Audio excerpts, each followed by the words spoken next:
സ്നേഹമുള്ള സഹോദരങ്ങളെ, ഇന്ന് നാം ശ്രദ്ധിക്കുന്നത് വിശുദ്ധ ലൂക്കായുടെ സുവിശേഷം 5-ാം അധ്യായം 27 മുതൽ 32 വരെയുള്ള തിരുവചനങ്ങളാണ്. ആദ്യമേ നമുക്ക് ആ വചനഭാഗം ഒന്ന് കേൾക്കാം. ഇതിനുശേഷം അവൻ പോകും വഴി ലേവി എന്നൊരു ചുങ്കക്കാരൻ ചുങ്കസ്ഥലത്ത് ഇരിക്കുന്നത് കണ്ടു. എന്നെ അനുഗമിക്കുക എന്ന് യേശു അവനോട് പറഞ്ഞു. അവൻ എല്ലാം ഉപേക്ഷിച്ച് എഴുന്നേറ്റ് അവനെ അനുഗമിച്ചു. ലേവി തന്റെ വീട്ടിൽ അവനു വേണ്ടി ഒരു വലിയ വിരുന്ന് നടത്തി. ചുങ്കക്കാരുടെയും മറ്റുള്ളവരുടെയും ഒരു വലിയ ഗണം അവരോടൊപ്പം ഭക്ഷണത്തിനിരുന്നു. ഫരിസേയരും നിയമജ്ഞരും പിറുപിറുപ്പോടെ അവന്റെ ശിഷ്യരോട് പറഞ്ഞു, നിങ്ങൾ ചുങ്കക്കാരോടും പാപികളോടുമൊത്ത് തിന്നുകയും കുടിക്കുകയും ചെയ്യുന്നതെന്ത്? യേശു അവരോട് പറഞ്ഞു, ആരോഗ്യമുള്ളവർക്കല്ല, രോഗികൾക്കാണ് വൈദ്യനെ ആവശ്യം. ഞാൻ വന്നിരിക്കുന്നത് നീതിമാന്മാരെ വിളിക്കാനല്ല, പാപികളെ പശ്ചാത്താപത്തിലേക്ക് ക്ഷണിക്കാനാണ്. വിശുദ്ധ ലൂക്കായുടെ സുവിശേഷം 5-ാം അധ്യായം 27 മുതൽ 32 വരെയുള്ള ഈ തിരുവചന ഭാഗം വിശുദ്ധ മത്തായിയുടെ സുവിശേഷം 9-ലും വിശുദ്ധ മർക്കോസിന്റെ സുവിശേഷം 2-ലും രേഖപ്പെടുത്തിയിട്ടുണ്ട്. വിശുദ്ധ ലൂക്കായുടെ സുവിശേഷത്തിൽ പറഞ്ഞിരിക്കുന്ന ഒരു വ്യത്യാസം ഈശോയുടെ മറുപടിയിൽ ഉള്ള വ്യത്യാസമാണ്.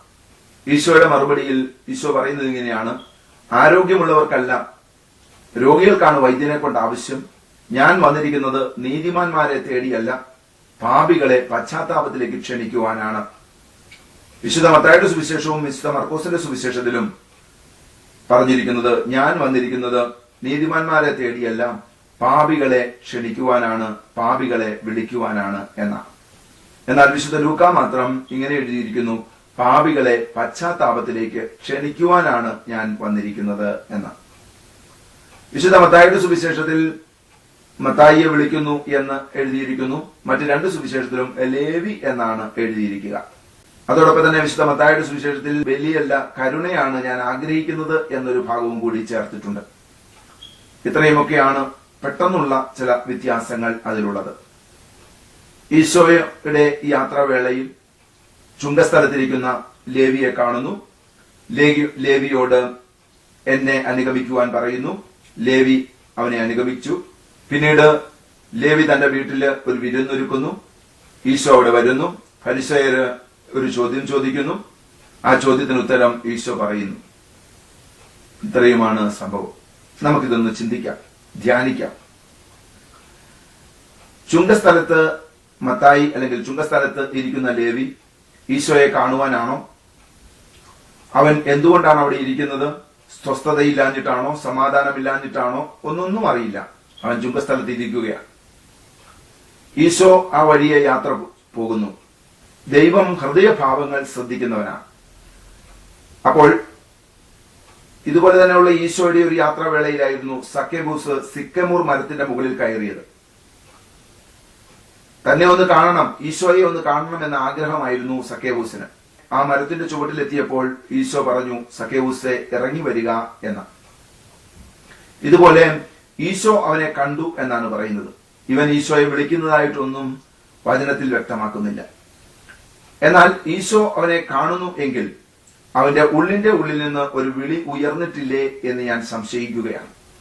സഹോദര, സഹോദരി, നീ ദേവാലയത്തിൽ കടന്നു ചെല്ലുമ്പോൾ, പ്രാർത്ഥനാ ഹാളിലേക്ക് കടന്നു ചെല്ലുമ്പോൾ, നിന്റെ ഭവനത്തിലെ പ്രാർത്ഥനയിൽ നിന്റെ ഹൃദയത്തിന്റെ ഉള്ളിൽ നിന്ന് ഒരു വിളി ഉയരുന്നുണ്ടോ? എനിക്ക് എന്റെ ദൈവത്തെ കാണണം, എന്റെ ഈശോയെ സ്വന്തമാക്കണം എന്ന്. എങ്കിൽ ഈശോ നിന്നെ കാണും. ഈശോ നിന്നെ കാണും, ഈശോ നിന്നെ വിളിക്കും. അപ്പോൾ നീ ചുങ്കസ്ഥലത്തായിരുന്നാലും എവിടെയായിരുന്നാലും ഈശോ നിന്നെ കാണും. ഈശോയ്ക്ക് നീ ആയിരിക്കുന്ന അവസ്ഥയിൽ കടന്നു വന്ന് നിന്നെ രക്ഷിക്കുവാനുള്ള ശക്തിയുണ്ട്. അതുകൊണ്ട് നിന്റെ മനസ്സ് എങ്ങനെയാണ് എന്നാണ് ഈശോ ശ്രദ്ധിക്കുക. ഈശോയുടെ വഴിയോരത്ത്, ഈശോ പോകുന്ന വഴിയുടെ അരികിൽ ആയിരിക്കുവാനായിട്ട് നാം ശ്രദ്ധിക്കുക. അതോടൊപ്പം തന്നെ കാതു കൂർപ്പിച്ചിരിക്കുക, ഈശോയുടെ സ്വരം കേൾക്കുവാൻ. എന്താണ് ഈശോ എന്നോട് ആവശ്യപ്പെടുന്നത് എന്ന് കേൾക്കുവാൻ നിന്റെ കാതു കൂർപ്പിച്ചിരിക്കുക. മറ്റൊരു കാര്യം, ഈശോ പറയുന്നത് അനുസരിക്കുക. ഈശോ അവനോട് പറഞ്ഞു, എന്നെ അനുഗമിക്കുക എന്ന്. അപ്പോൾ അവിടെ ലേവി ചെയ്തത് എല്ലാം ഉപേക്ഷിച്ച് അവനെ അനുഗമിച്ചു എന്നുള്ളതാണ്. എല്ലാം ഉപേക്ഷിക്കുവാൻ നീ തയ്യാറാകുന്നുണ്ടോ? യേശുവിന് വേണ്ടി എല്ലാം ഉപേക്ഷിച്ചാൽ എല്ലാം ലഭിക്കുക തന്നെ ചെയ്യും. നമുക്ക് എല്ലാം ഉപേക്ഷിക്കുവാൻ സാധിക്കുമോ? ഈശോയ്ക്ക് ഇഷ്ടമില്ലാത്തതെങ്കിലും ഉപേക്ഷിക്കുവാൻ നമുക്ക് സാധിക്കുമോ? ഈശോയ്ക്ക് ഇഷ്ടമില്ലാത്തതെല്ലാം ഉപേക്ഷിച്ചിട്ട് വേണം നാം ഈശോയോടൊപ്പം പോകുവാൻ.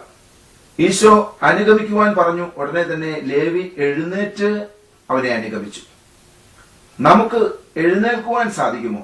ഇരിക്കുന്നിടത്ത് നിന്ന് ഒന്ന് എഴുന്നേൽക്കുവാൻ. നമുക്കാണ് മാറ്റം വരേണ്ടത്, നാം ആണ് എഴുന്നേൽക്കേണ്ടത് എന്നുള്ള തിരിച്ചറിവിലേക്ക് നാം കടന്നു വരണം. നമ്മൾ ഓരോരുത്തരും എഴുന്നേൽക്കുമ്പോൾ ഒരു വലിയ സൗഖ്യമായി, ഒരു വലിയ സമാധാനമായി. ഈശോ പറഞ്ഞത് ഈശോയെ അനുഗമിക്കുവാനാണ്. അതായത് എന്നെ മുന്നിൽ നിർത്തി യാത്ര ചെയ്യുവാനാണ്, എന്റെ പിന്നാലെ വരുവാനാണ്. തീർച്ചയായിട്ടും മത്തായി അവനെ അനുഗമിച്ചു, ലേവി അവനെ അനുഗമിച്ചു. നമുക്കറിയാം, നമുക്ക് വഴി അറിയത്തില്ലാത്ത ഒരു സ്ഥലത്ത് പോകണം. നമ്മുടെ കൂടെയുള്ള ഒരാൾ പറഞ്ഞു, ഞാൻ മുമ്പേ പോകാം, എന്നെ അനുഗമിച്ചാൽ മതി, എന്നെ ഫോളോ ചെയ്താൽ മതി എന്ന് പറഞ്ഞാൽ പിന്നീട് നാം മാപ്പ് നോക്കേണ്ട, നാവിഗേറ്റർ സെറ്റ് ചെയ്യേണ്ട, ഒന്നും ചെയ്യേണ്ട. അവൻ പോകുന്ന വാഹനത്തിന്റെ ഇൻഡിക്കേറ്റർ എങ്ങോട്ട് തിരിയുന്നു, എങ്ങോട്ടാണ് ഇൻഡിക്കേറ്റർ കത്തുന്നത് എന്ന് മനസ്സിലാക്കി അവനെ അനുഗമിച്ചാൽ മതി, അവനെ ഫോളോ ചെയ്താൽ മതി. അതുകൊണ്ട് എപ്പോഴും അവനെ മുന്നിൽ കണ്ടുകൊണ്ട് യാത്ര ചെയ്യുമ്പോൾ നമ്മുടെ വഴി തെറ്റാറില്ല. ഇതുപോലെ യേശുവിനെ എപ്പോഴും മുന്നിൽ കണ്ടുകൊണ്ട് വേണം നീ യാത്ര ചെയ്യുവാൻ.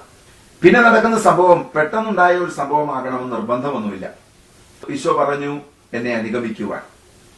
അനുഗമിക്കുവാൻ പറഞ്ഞ ഉടൻ തന്നെ അവനൊരു വിരുന്നുണ്ടാക്കി എന്ന് ഞാൻ വിശ്വസിക്കുന്നില്ല. ഒരുപക്ഷെ കുറച്ചു നാളുകൾക്ക് ശേഷമാണ് അത് സംഭവിച്ചത് എന്ന് സാരം. കാരണം അവിടെ ഒത്തിരി പേരുണ്ടായിരുന്നു. ഒരു വലിയ വിരുന്ന് തന്നെയാണ് അവൻ നടത്തിയത്. അപ്പോൾ ആദ്യമേ ഇവിടെ ഈശോ അവനെ വിളിക്കുന്നു, പിന്നീട് അവൻ ഈശോയെ വിളിക്കുന്നു. നമ്മെ ഓരോരുത്തരെയും ഈശോ വിളിച്ചതാണ്. ഇനി നാം ഈശോയെ വിളിക്കുന്നവരായി മാറണം. ഈശോ നമ്മെ ചേർത്ത് നിർത്തിയതുപോലെ നമുക്കും അവനെ ചേർത്ത് നിർത്തുവാൻ സാധിക്കണം. ഈശോ ലേവിയുടെ വീട്ടിൽ വരുമ്പോൾ അനേകം പാപികളും ചുങ്കക്കാരും അവനോടൊപ്പം ആ മഹാവിരുന്നിൽ പങ്കെടുത്തു. ഇന്ന് നിന്റെ ഭവനത്തിലേക്ക് കടന്നു വരുമ്പോൾ ഈശോ നിന്നോട് പറഞ്ഞു, നീ എല്ലാവരെയും ചേർത്ത് നിർത്തണം. നിന്നോടൊപ്പം എല്ലാവരും ഉണ്ടോ? നിന്റെ ജീവിത പങ്കാളി, നിന്റെ മക്കൾ, നിന്റെ മാതാപിതാക്കൾ, നിന്റെ സഹോദരങ്ങൾ, നിന്റെ ബന്ധങ്ങൾ, നിന്റെ സുഹൃത്തുക്കൾ എല്ലാവരും നിന്നോടൊപ്പം ഉണ്ടോ? നിനക്ക് അവരുമായി എന്തെങ്കിലും അസ്വസ്ഥതകളുണ്ടോ? നമുക്ക് തീരുമാനമെടുക്കാം. ഞാൻ ആരെയും ഉപേക്ഷിക്കുകയില്ല. ഞാൻ എന്റെ സ്നേഹവലയത്തിൽ നിന്ന് ആരെയെങ്കിലും പുറത്താക്കിയിട്ടുണ്ടെങ്കിൽ അവരെ സ്വീകരിക്കുവാൻ ഞാൻ തയ്യാറാണ്. എന്റെ ഈശോ എന്റെ അടുത്ത് വരുമ്പോൾ, എന്റെ ഹൃദയത്തിലേക്ക് നോക്കുമ്പോൾ ഒരാളോടും എനിക്ക് വിരോധമില്ല, ഒരാളോടും എനിക്ക് പരിഭവമില്ല. എന്നോടൊപ്പം അനേകരുണ്ട് എന്ന് മനസ്സിലാക്കുവാൻ തക്കവിധം ഈശോയ്ക്ക് കാണുവാൻ ഇടയാകണമേ. എന്നോടൊപ്പം അനേകരുണ്ട്. ഒരുപക്ഷെ അവരുടെ എല്ലാവരുടെയും മാനസികാവസ്ഥ എന്തായി എന്നൊന്നും നീ ചിന്തിക്കാൻ പോകണ്ട. മറിച്ച് നിനക്ക് നിന്റെ മനസ്സിൽ അവരോടുള്ള സമീപനം എങ്ങനെയാണ്? അവരോട് വെറുപ്പോ വിദ്വേഷമോ എന്തെങ്കിലും ഉണ്ടെങ്കിൽ നമുക്ക് ഉപേക്ഷിക്കാം. തീർച്ചയായിട്ടും നമുക്ക് അവരെ ചേർത്ത് നിർത്താം, അവരെ സ്നേഹിക്കാം. അങ്ങനെ ഒരു മഹാവിരുന്ന് തന്നെ നടത്തുവാൻ നമുക്കും തയ്യാറാകാം. ഈ സമയം ഈശോ അവിടെ വരുമ്പോൾ സംഭവിക്കുന്നത്, ഈശോയുടെ കൂടെ പരിസയര്, സദുക്കായര്, നിയമജ്ഞര് ഒത്തിരി പേരുണ്ട്. അവരൊക്കെ പലപ്പോഴും ഈശോയുടെ കൂടെ നടന്നത് ഈശോയെ വാക്കിൽ കൊടുക്കുവാനാണ്. ചിലരൊക്കെ മനസ്സിൽ പിറുപിറുക്കാറുണ്ട്, ചിലർ നേരിട്ട് ചോദിക്കാറുണ്ട്. എന്തുമാകട്ടെ, ഇവിടെ ശിഷ്യന്മാരോട് ചോദിക്കുകയാണ്, നിങ്ങൾ എന്താണ് ഇങ്ങനെ ചുങ്കക്കാരുടെയും പാപികളുടെയും കൂടെയൊക്കെ ഭക്ഷണത്തിനിരിക്കുന്നത് എന്ന്. ഈശോ ഇത് കേട്ടു. നോക്കുക, ഈശോ അത് കേട്ട് മറുപടി പറയുകയാണ്. നീ ഏതെങ്കിലും പ്രശ്നത്തിൽ ഉത്തരം മുട്ടുന്ന സാഹചര്യങ്ങളിലാണോ? നിനക്ക് എന്തെങ്കിലും ഫേസ് ചെയ്യുവാൻ നിനക്ക് സാധിക്കാത്ത നിമിഷങ്ങളാണോ ഇപ്പോൾ? ഓർക്കുക സഹോദര, സഹോദരി, ഈശോ നിനക്ക് വേണ്ടി ഉത്തരം പറയും. ഒരൊറ്റ കാര്യം ചെയ്താൽ മതി, ഈശോയെ നിന്റെ വീട്ടിൽ കൊണ്ടുവന്നാൽ മതി, ഈശോയുടെ കൂടെ നീ നിന്നാൽ മതി. തീർച്ചയായും ഈശോ ഉത്തരം കൊടുക്കും. ഈശോ ഇവിടെ കൊടുക്കുന്ന ഉത്തരം വളരെ മനോഹരമായ ഒരു ഉത്തരമാണ്. ആരോഗ്യമുള്ളവർക്കല്ല, രോഗിക്കാണ് വൈദ്യനെ കൊണ്ട് ആവശ്യം. നീതിമാന്മാരെ തേടിയല്ല ഞാൻ വന്നിരിക്കുന്നത്, പാപികളെ പശ്ചാത്താപത്തിലേക്ക് ക്ഷണിക്കാനാണ് എന്ന്. ഈശോ പറഞ്ഞു കൊടുത്ത മറുപടി വളരെ മനോഹരമാണ്. ഞാൻ വന്നിരിക്കുന്നത് നീതിമാന്മാരെ തേടിയല്ല, പാപികളെ പശ്ചാത്താപത്തിലേക്ക് ക്ഷണിക്കാനാണ് എന്ന്. പാപികൾ എന്ന വാക്കിന്റെ അർത്ഥം നീ എന്താണ് ഉദ്ദേശിക്കുന്നത്? പാപം ചെയ്യുന്നവനാണ് പാപി എന്നാണോ? അതാണോ ദൈവം ആഗ്രഹിക്കുന്ന പാപി എന്നർത്ഥം? ലോകത്തിലുള്ള സർവ്വപാപികൾക്കും വേണ്ടി, ലോകത്തിൽ പാപം ചെയ്ത എല്ലാവർക്കും വേണ്ടി, ഇനിയും ചെയ്യാൻ പോകുന്ന അനേക പാപങ്ങൾക്ക് വേണ്ടി പോലും കൂടി ആണ് ഈശോ കുരിശിൽ മരിച്ചത്. എന്നാൽ ഈ രക്ഷ സ്വന്തമാക്കുന്ന കുറെ പാപികളുണ്ട്. ആ പാപികൾ വീണ്ടും പാപം ചെയ്യുന്നവരാണോ? പാപം ചെയ്യുന്നവൻ പാപിയല്ല, പാപം ചെയ്യുന്നവൻ പിശാചാണ്. 1 യോഹന്നാൻ 3:8 പറയുന്നു, പാപം ചെയ്യുന്നത് പിശാചിൽ നിന്നുള്ളവനാണ്, ദൈവത്തിൽ നിന്നുള്ള ഒരുവനും പാപം ചെയ്യുന്നില്ല എന്ന്. ദൈവം ആഗ്രഹിക്കുന്ന പാപി എന്ന് പറയുന്നത് പാപം ചെയ്തവനും ചെയ്തുപോയ പാപത്തിന്റെ മേൽ പശ്ചാത്താപമുള്ളവനുമാണ്. ചെയ്തുപോയ പാപം ഇനി ചെയ്യുകയില്ല എന്ന് തീരുമാനമെടുക്കുന്നവനാണ്. അവനെയാണ് ദൈവം ആഗ്രഹിക്കുന്ന പാപി. പാപം ചെയ്തവൻ പശ്ചാത്താപത്തിലേക്ക് വരിക എന്നുള്ളതാണ് ദൈവം ആഗ്രഹിക്കുക. അതുകൊണ്ടാണല്ലോ വിശുദ്ധ ലൂക്കായുടെ സുവിശേഷം 15-ാമത്തെ അധ്യായത്തിൽ 7 പറയുന്നു, അനുതാപം ആവശ്യമില്ലാത്ത 99 നീതിമാന്മാരെക്കാൾ അധികമായി അനുതപിക്കുന്ന പാപിയെക്കുറിച്ച് സ്വർഗരാജ്യത്തിൽ സന്തോഷമുണ്ടാകും എന്ന്. അപ്പോൾ പാപം ചെയ്യുന്നവനല്ല പാപി, പാപം ചെയ്തവനും പാപത്തെക്കുറിച്ച് അനുതപിക്കുന്നവനുമാണ്. ഈ പാപിയാണ് ദൈവം ആഗ്രഹിക്കുന്നത്. ആരോഗ്യമുള്ളവർക്കല്ല, രോഗിക്കാണ് വൈദ്യനെ കൊണ്ട് ആവശ്യം എന്ന്. അതായത് ഒരു രോഗി വൈദ്യന്റെ അടുത്ത് ചെല്ലുകയാണ്. അവന്റെ രോഗം സുഖപ്പെടണമെന്ന് അവൻ ആഗ്രഹമുണ്ടെങ്കിൽ ആ ഡോക്ടർ പറയുന്നതെല്ലാം അവൻ കേൾക്കും. ഇന്നതൊക്കെ ചെയ്യണം, ഇന്നത് മരുന്നുകൾ ഈ സമയത്ത് കഴിക്കണം, ഇന്നത് കഴിക്കരുത് എന്ന് പറഞ്ഞാൽ അവൻ ചെയ്യണം. അതെല്ലാം ഡോക്ടർ അങ്ങനെയൊക്കെ പറയുകയാണ്, അതൊന്നും എനിക്ക് സൗകര്യമില്ല, നീ പറയുന്നതൊക്കെ ഞാൻ കഴിക്കാം, പക്ഷെ എനിക്ക് കഴിക്കേണ്ടതെല്ലാം ഞാൻ കഴിക്കും, ഇതോടൊപ്പം ഞാൻ ചെയ്യേണ്ടതൊക്കെ ഞാൻ ചെയ്യും, തുടർന്ന് ഇതും ഞാൻ കഴിച്ചുകൊള്ളാം എന്ന് പറഞ്ഞാൽ അവന് ഈ രോഗത്തിൽ നിന്ന് വിടുതൽ ആഗ്രഹിക്കുന്നില്ല എന്നാണ് അർത്ഥം. ഒരു സുഹൃത്ത് എന്നോട് പറഞ്ഞത് ഞാൻ ഓർക്കുകയാണ്. ആ സുഹൃത്തിനോടൊപ്പം ജോലി ചെയ്യുന്ന ഒരു മകൻ, അദ്ദേഹം ഒരു പ്രമേഹ രോഗിയാണ്. അദ്ദേഹം മധുരം കഴിക്കും, ഗുളികയും കഴിക്കും, മധുരം കഴിക്കും, ഗുളികയും കഴിക്കും. അതായത് മധുരം കഴിച്ചും ഗുളികയും കഴിച്ചുകൊണ്ടുമുള്ള ഒരു ജീവിതം അദ്ദേഹത്തിൻ്റെത്. അങ്ങനെ അദ്ദേഹത്തിന് ആ രോഗം മാറ്റണമെന്ന് ആഗ്രഹമില്ല. ഇതുപോലെ ചില വ്യക്തികളുണ്ട്, പാപം ചെയ്യും കുമ്പസാരിക്കും, പാപം ചെയ്യും കുമ്പസാരിക്കും. ഇങ്ങനെ പാപം ചെയ്യുവാനുള്ള ഒരു ലൈസൻസ് അല്ല കുമ്പസാരം.